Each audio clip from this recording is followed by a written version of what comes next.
Hello दोस्तों, स्वागत है आप सभी का आपके अपने study channel one platform job में। आज के हिंदी के क्लास में संज्ञा से एमसीक्यू को हल करने का अभ्यास करेंगे। जिन स्टूडेंट्स ने पहले से संज्ञा पढ़ रखा है उनके लिए तो यह रिवीजन क्लास हो जाएगा, और जिन्होंने नहीं पढ़ा है वो इन प्रश्नों के माध्यम से संक्षेप में समझ जाएंगे और परीक्षा में संज्ञा से प्रश्न आएंगे तो आसानी से हल कर पाएंगे। ठीक है, वीडियो को शुरू करने से पहले जो भी स्टूडेंट्स इस क्लास में नए हैं वो प्लीज़ सब्सक्राइब कर ले। ठीक है, चलिए क्लास को शुरू करते हैं। पहला प्रश्न है, अर्थ के विचार से संज्ञा के कितने भेद होते हैं? अर्थ के विचार से संज्ञा के कितने भेद होते हैं? पहला ऑप्शन है 3, दूसरा ऑप्शन है 5, तीसरा ऑप्शन है 4, चौथा ऑप्शन है 2। तो इसका सही उत्तर क्या हो जाएगा?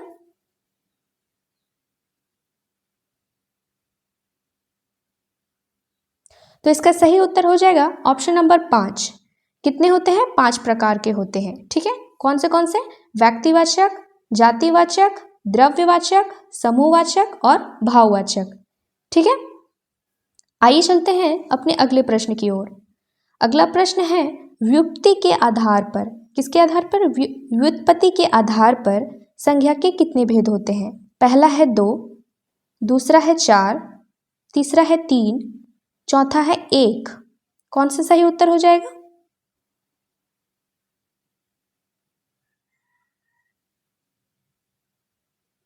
तो इसका सही आंसर हो जाएगा ऑप्शन नंबर सी, 3 होते हैं। कौन से होते हैं? पहला होता है रूढ़, दूसरा होता है यौगिक, तीसरा होता है योग रूढ़। ठीक है, 3 होते हैं। आगे चलते हैं अपने अगले प्रश्न की ओर। अगला प्रश्न है, निम्न में से कौन सा भाववाचक संज्ञा नहीं है? भाववाचक संज्ञा क्या है? नहीं है। पहला है शत्रुता, दूसरा है लंबाई, तीसरा है बहन, चौथा है दया। तो कौन सा हो जाएगा इसका सही जवाब?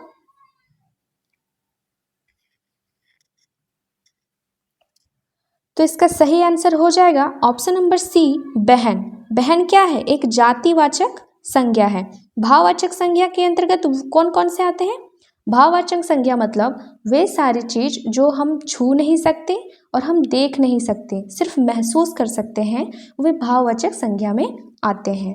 ठीक है, तो इसका ऑप्शन नंबर सी हो जाएगा, बहन नहीं है भाववाचक संज्ञा। ये क्या, कौन सा है? जातिवाचक संज्ञा है। ठीक है, आइए चलते हैं अपने अगले प्रश्न की ओर। अगला प्रश्न है, निम्नलिखित में से कौन सा शब्द व्यक्तिवाचक संज्ञा है? कौन सा शब्द क्या है? व्यक्तिवाचक संज्ञा है। पहला है पहाड़, दूसरा है आम, तीसरा है गाय, चौथा है यमुना। तो इसका सही आंसर क्या हो जाएगा?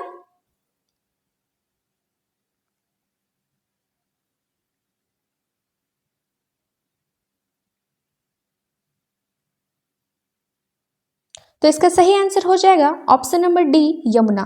व्यक्तिवाचक संज्ञा क्या होते हैं? वे सारे संज्ञा जो नाम से होते हैं, नाम से। तो यमुना एक नदी है, नदी का नाम है, और किसी का नाम भी हो सकता है। तो ये क्या है? एक नाम है, यमुना नदी है। अगर नदी रहता तो क्या हो जाता? वो जातिवाचक में हो जाता।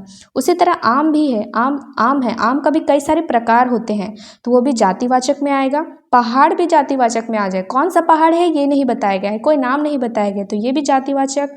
गाय, तो कौन सी गाय है? काली गाय है, सफ़ेद गाय है, कुछ नहीं बताया गया है, तो ये क्या हो जाएगा? जातिवाचक में आ जाएगा। ठीक है, गाय के भी बहुत सारे प्रकार होते हैं जैसा कि आप सबको पता होगा। तो इसका ऑप्शन नंबर डी हो जाएगा, यमुना जातिवाचक संज्ञा है। ठीक है, आइए चलते हैं अपने अगले प्रश्न की ओर। अगला प्रश्न है, जिस संज्ञा से किसी वस्तु के धर्म, गुण, अवस्था का ज्ञान हो उसे कौन सी संज्ञा कहते हैं?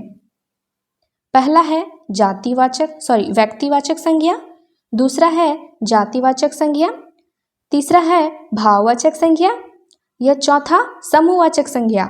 कौन सा संज्ञा होता है?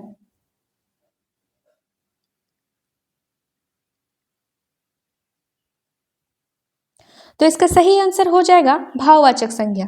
जैसे कि किसी वस्तु के धर्म, गुण, अवस्था और एक जो छूट गया है भाव। क्या छूट गया है? भाव। भाव, गुण, धर्म, अवस्था का ज्ञान हो उसे भाववाचक संज्ञा कहते हैं। ठीक है, आइए चलते हैं अपने अगले प्रश्न की ओर।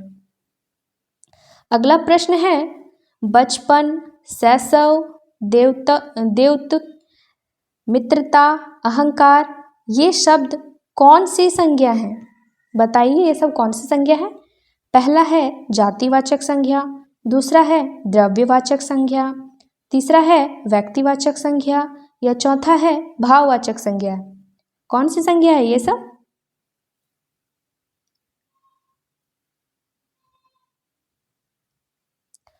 तो इसका सही जवाब हो जाएगा ऑप्शन नंबर डी, भाववाचक संज्ञा। अब मित्रता, अहंकार, बचपन, शैशव, ये सारी चीज़ें, देवत्व, ये सारी चीज़ें क्या हैं?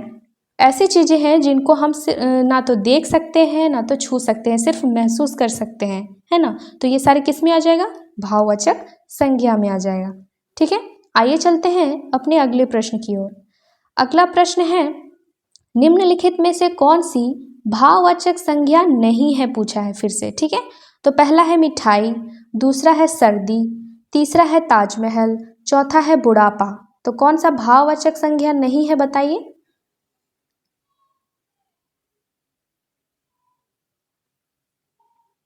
तो इसका सही जवाब हो जाएगा ताजमहल। ताजमहल एक बिल्डिंग है, जैसा कि आप सबको पता होगा, एक महल है, महल का नाम है। तो ये व्यक्तिवाचक संज्ञा में आ जाएगा, जबकि मिठाई एक भाव है, ये किस में आ जाएगा?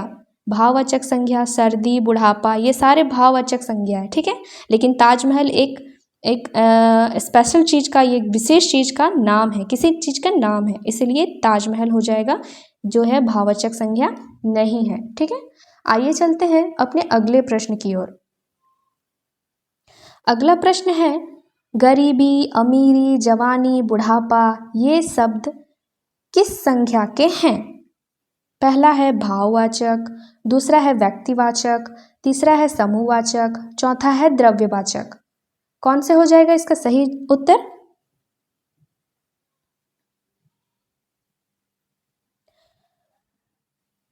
तो इसका ऑप्शन नंबर ए जो है वो करेक्ट आंसर हो जाएगा। जैसे कि गरीबी, अमीरी, जवानी, बुढ़ापा, ये सारे शब्द हम लोग कहाँ सुने हैं? भाववाचक में आता है, भाववाचक में। तो इसका सही जवाब क्या हो जाएगा? भाववाचक संज्ञा है। ठीक है, आइए चलते हैं अपने अगले प्रश्न की ओर। अगला प्रश्न है, निम्नलिखित में से कौन जातिवाचक संज्ञा है? अब जातिवाचक से पूछ रहा है, जातिवाचक संज्ञा है। तो रामचरितमानस, डाकिया, मिठास, गोष्ठी, कौन सा हो जाएगा जातिवाचक संज्ञा?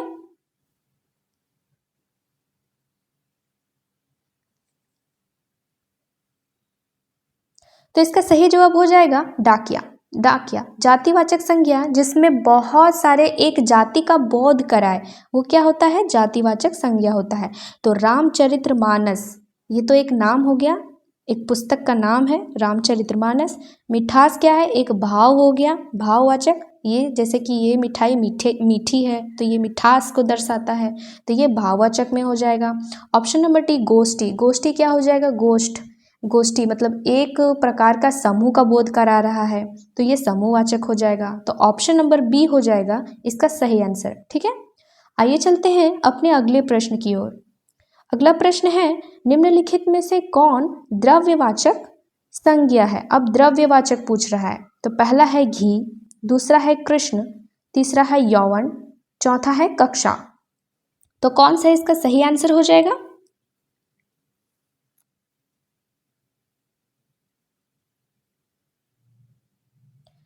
तो द्रव्यवाचक संज्ञा, द्रव्यवाचक संज्ञा कौन से होते हैं? जो धातु से, जो धातु का बोध कराते हैं, वे द्रव्यवाचक संज्ञा होते हैं। धातु द्रव्य का बोध कराए, वो द्रव्यवाचक संज्ञा होते हैं। तो यहाँ कृष्ण क्या है? नाम है। कक्षा क्या है? समूहवाचक संज्ञा है। ठीक है, कक्षा में बहुत सारे विद्यार्थी होते हैं, तो ये क्या? समूह का बोध करा रहा है। यौवन, यौवन क्या है? एक अवस्था है। ठीक है, भाव है, तो ये क्या हो जाएगा? भाववाचक। और घी क्या है? घी एक द्रव्य पदार्थ है। ठीक है, द्रव्य पदार्थ है, मटेरियल है, तो ये क्या हो जाएगा? घी, घी क्या हो जाएगा? द्रव्यवाचक संज्ञा हो जाएगा। तो ऑप्शन नंबर ए हो जाएगा इसका राइट आंसर। चलते हैं अगले प्रश्न की ओर। अगला प्रश्न है, निम्नलिखित में से कौन सा शब्द संज्ञा है? अब पूछ रहा है संज्ञा है, तो कौन सा संज्ञा है? ऑप्शन नंबर ए है क्रोधित, ऑप्शन नंबर बी है क्रोधी, ऑप्शन नंबर सी है क्रोध, ऑप्शन नंबर डी है क्रुद्ध। ठीक है, तो कौन सा हो जाएगा इसका सही आंसर?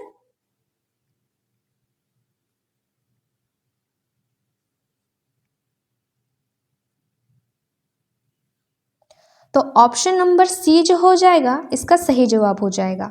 ये सारे तो क्रोध के ही प्रकार हैं, ठीक है, लेकिन ऑप्शन नंबर सी एक भाव है। ठीक है, क्रोध क्या है? भाव है।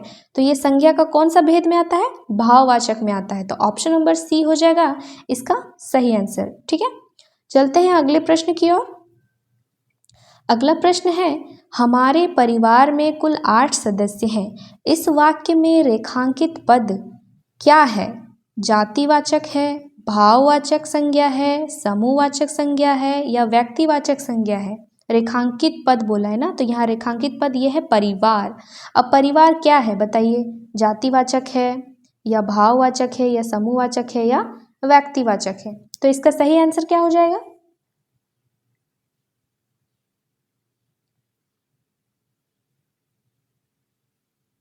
तो इसका सही आंसर हो जाएगा समूहवाचक। क्यों? परिवार तो एक लोग से थोड़ी मिलके बनता है, बहुत सारे लोगों को मिलके। और यहाँ क्या बोला है? 8 सदस्य हैं, सदस्य हैं मतलब 8 लोग हैं, यानी एक परिवार का एक गोष्ठी है। ठीक है, तो परिवार किस में आ जाएगा? समूहवाचक संज्ञा में आ जाएगा। ठीक है, चलते हैं अपने अगले प्रश्न की ओर। अगला प्रश्न है, क्रोध, अभिमान और आनंद ये शब्द संज्ञा के किस संज्ञा के बोधक हैं? अब क्रोध, अपमान, आनंद ये क्या हो जाएंगे? भाववाचक हो जाएंगे, समूहवाचक हो जाएंगे, द्रव्यवाचक हो जाएंगे या डी जातिवाचक हो जाएंगे? तो कौन सा ऑप्शन सही है?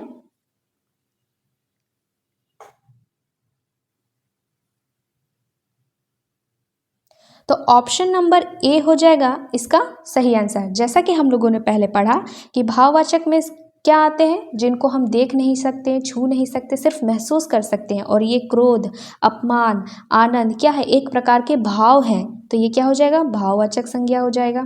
ठीक है, आइए चलते हैं अपने अगले प्रश्न की ओर। अगला प्रश्न है, निम्न में से कौन संख्या पद है? अब फिर से संज्ञा पद निकालना है। ठीक है, तो पहला कौन सा है? सुंदरता, दूसरा है अपना, तीसरा है चौकोर, चौथा है हंसना। तो कौन सा हो जाएगा संज्ञा पद?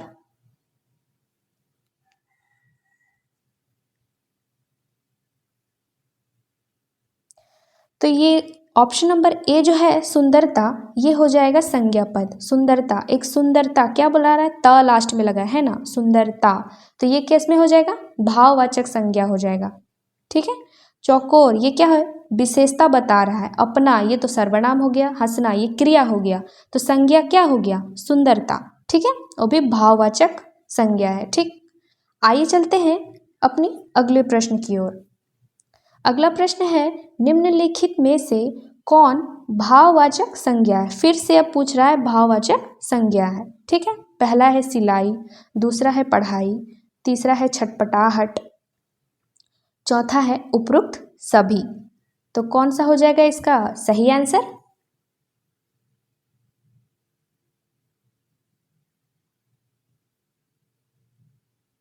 तो ऑप्शन नंबर डी हो जाएगा इसका सही आंसर, यानी सिलाई, पढ़ाई, छटपटाई ये सारे भाव हैं। ठीक है, तो ये क्या हो जाएगा? उपरोक्त सभी।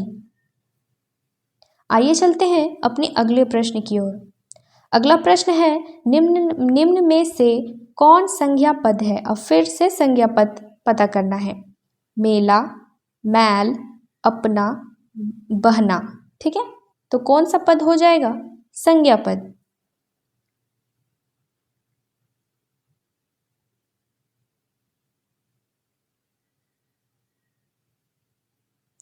तो इसका सही आंसर हो जाएगा ऑप्शन नंबर ए, मेला। मेला तो आप सबको पता होगा मेला क्या होता है। और मेले से क्या पता चल रहा है? समूह का पता चल रहा है। ठीक है, क्या पता चल रहा है? समूह का पता चल रहा है, समूह का बोध करा रहा है। और मेले एक लोगों से तो मेला नहीं लगता, बहुत सारे लोगों का मेला लगता है। तो ये क्या हो जाएगा? समूहवाचक संज्ञा हो जाएगा। तो ऑप्शन नंबर ए हो जाएगा इसका करेक्ट आंसर। ठीक है, आइए चलते हैं अपनी अगले प्रश्न की ओर। अगला प्रश्न है, पुस्तक, रसगुल्ला, छात्र, सेब ये किस संज्ञा के बोधक हैं? पहला है भाववाचक, दूसरा है द्रव्यवाचक, तीसरा है जातिवाचक, चौथा है समूहवाचक। तो कौन सा ऑप्शन सही है?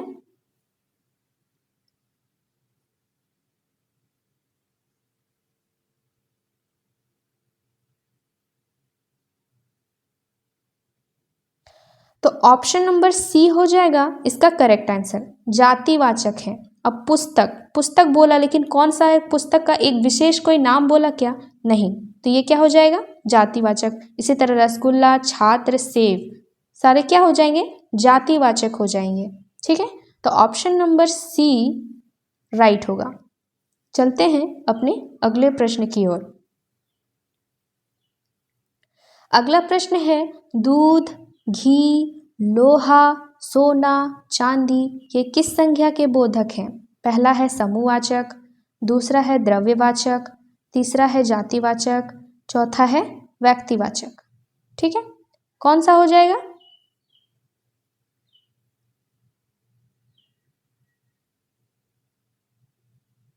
तो यहाँ पे दूध, घी, लोहा, सोना, चांदी, ये सब क्या है? एक धातु और द्रव्य है, और धातु और द्रव्य का बोध कराए वो कौन सी संज्ञा हो जाती है?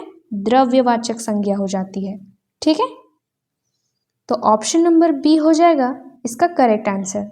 आइए चलते हैं अपने अगले प्रश्न की ओर। अगला प्रश्न है, भीड़, मेला, झुंड, फौज, इन पदों का संबंध किस संज्ञा से है? पहला है जातिवाचक, दूसरा है द्रव्यवाचक, तीसरा है समूहवाचक, चौथा है व्यक्तिवाचक। तो कौन सा संज्ञा हो जाएगा इसमें?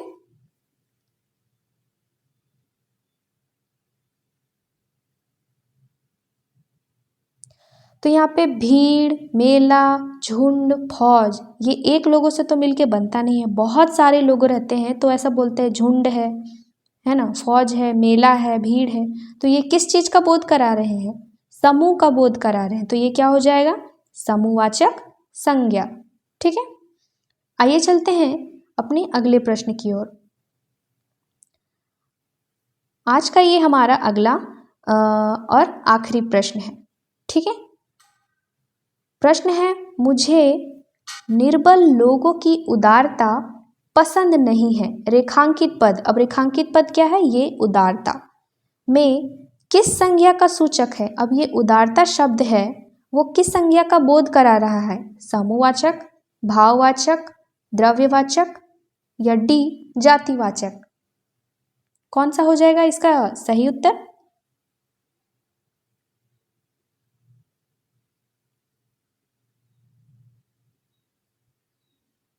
तो उदारता लास्ट में क्या लगा हुआ है? त, और जहाँ त लगा रहता है वो भाववाचक होता है। ठीक है, ऐसे भी समझ सकते हैं। और देखिए, उदारता ये एक ऐसी चीज है, एक भाव है। ठीक है, जिसको हम सिर्फ महसूस कर सकते हैं, ना देख सकते हैं, ना छू सकते हैं, ये एक भाव है। उदारता, निर्धनता, अमीरी, गरीबी, ये सारी चीज क्या हो जाएंगे? भाववाचक में आ जाएंगे। ठीक है, तो ऑप्शन नंबर बी हो जाएगा इसका करेक्ट आंसर। ठीक है, आज की क्लास यहीं पे समाप्त होती है। वीडियो अच्छी लगी हो तो लाइक एंड शेयर करें। धन्यवाद।